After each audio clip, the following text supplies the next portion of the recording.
Hello, guys and gals, and welcome to another episode of Unique Items.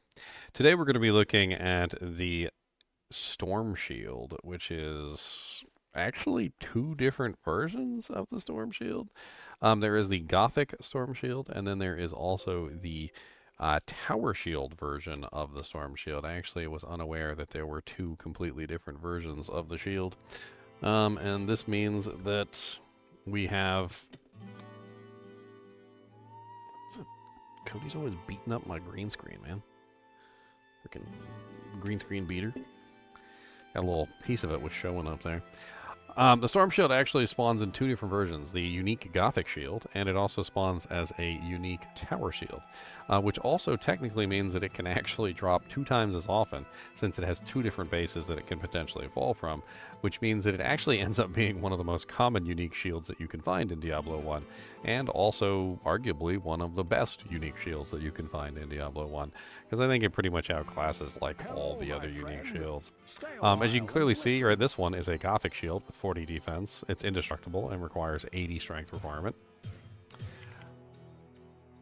And here we have it, the beautiful Storm Shield, which really just looks like an inverted graphic of the other previous one, but colored black instead of colored like red. It does have armor class of 40, which is really high. For shields, I mean, you would have to have a really nice like tower shield drop with like, you know, godly on it to compete with the Storm Shield. And even then, you know, like, I'm not really sure exactly how much you're going to have armor-wise versus this shield. It depends.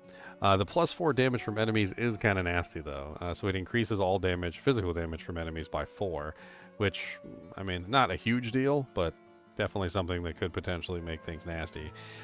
Thankfully, how armor class works, with high armor class, you can potentially make your character nigh unhittable, and the +4 damage is relatively meaningless if they can't hit you, which is kind of the entire strategy behind Storm Shield.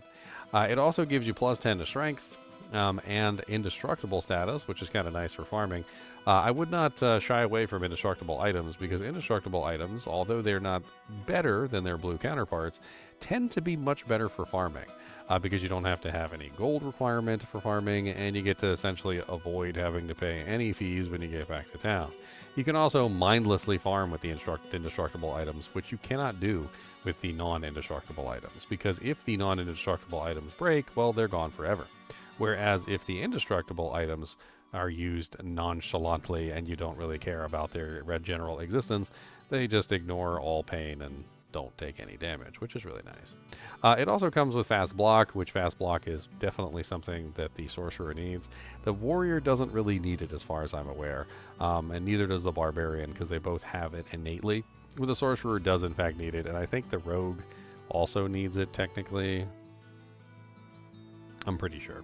Whereas the monk usually uses staves unless you want to go with a different build, and the bard is a dual wielder, which doesn't use shields because you kind of get away from that. You want to actually use 2 weapons with that particular character. It's kind of fun. So all in all, the Storm Shield is still pretty amazing, even in Diablo 1, although it's not quite as amazing as it is in Diablo 2, which, you know, has lots of damage reduction and resistances and all sorts of other crazy things on it, but it's certainly not a slacker of a shield.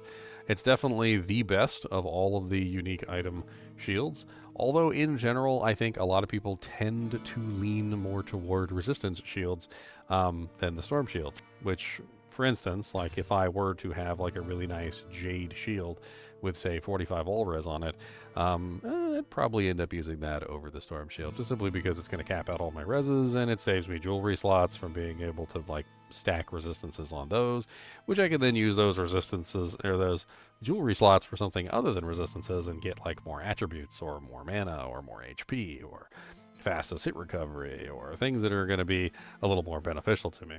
Not to say that the Storm Shield is bad, but, you know, depending on how you want to build your character, the shield slot is a lot of the times used for resistances as opposed to armor class. I think that's pretty much it. It does have a really high quality level, though. So it's 24 quality. I think that means it mainly only drops in Hell, normal, and Nightmare and Hell difficulties. So you have to actually go down to like the, you know, the level, was it like 13, 14, 15, I think, to get Storm Shield.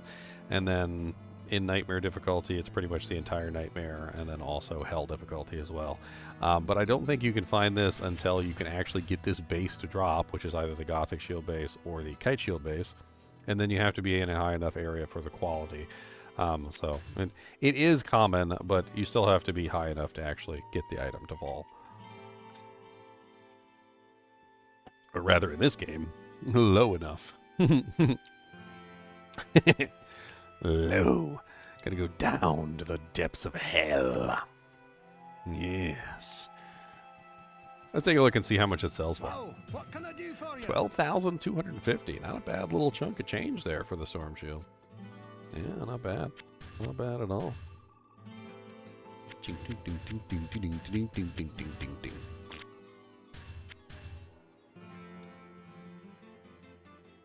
I think that's pretty much it for the Stormshield. If you want to take a look at the Diablo 2 variant, I have that video up as well, so take a look at that. And as always, be sure to hit that like button and subscribe button, and keep watching.